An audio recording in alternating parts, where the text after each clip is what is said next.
Article থেকে তোমার শিক্ষক যদি তোমাকে আটকাতে চায় তাহলে এই 5টা প্রশ্ন অবশ্যই করবে। চলো সলভ করে দিই।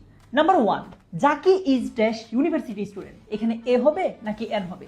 সিম্পল হিসাব। যদি কোনো একটা শব্দ ভাওয়েল দিয়ে শুরু হয় কিন্তু উচ্চারণটা ইউ কিংবা ওয়াই এর মতো হয় তাহলে সেখানে এন না বসে এ বসবে। Number 2, Farhan is dash honest man. কোন একটা শব্দ যদি কনসোনেন্ট দিয়ে শুরু হয় কিন্তু উচ্চারণটা ভাওয়েলের মতো হয়, যেমন ধরো এইচ, এখানে কিন্তু এইচ উচ্চারণ হচ্ছে না, উচ্চারণ হচ্ছে ও, অনেস্ট। আমরা বলছি না যে হনেস্ট। সো এই টাইপ সিচুয়েশনে এ না বসে এন বসবে। Number 3, English are industrious. English বলতে তো আমাদেরকে সাবজেক্টও বোঝাতে পারে, আবার জাতীয় ইংরেজ জাতিকেও বোঝাতে পারে।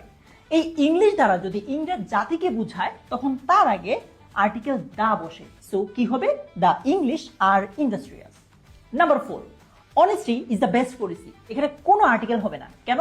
অনেস্টি হচ্ছে একটা অ্যাবস্ট্রাক্ট নাউন, অ্যাবস্ট্রাক্ট নাউনের আগে নরমালি কোনো আর্টিকেল হয় না। কিন্তু number 5, the honesty of Kaif is admirable. কেন? কারণ হচ্ছে এইখানের যে অ্যাবস্ট্রাক্ট নাউন অনেস্টি আছে এটা একদম নির্দিষ্ট করে বলতেছে যে কাইফের সততা বা কাইফের অনেস্টি। সো অ্যাবস্ট্রাক্ট নাউন যখন নির্দিষ্ট করে কাউকে বলে তখন সেটার আগে আর্টিকেল দেওয়া হবে, নরমালি এটার আগে কোনো আর্টিকেল হবে না। যদি আমি তোমাকে এই 5টা বুঝাতে পারি তাহলে তুমি এখনই কমেন্টে চলে যাও। কমেন্টে আমি তোমার জন্য 5টা সেন্টেন্স দিয়ে রেখেছি, তুমি সেগুলো সলভ করে আমাকে কমেন্টে জানাও, আমি নিজে সেগুলোর উত্তর দিব। আর হ্যাঁ, এই 5টা নিয়ম মনে রাখতে এখনই এই ভিডিওটা সেভ করে রাখো।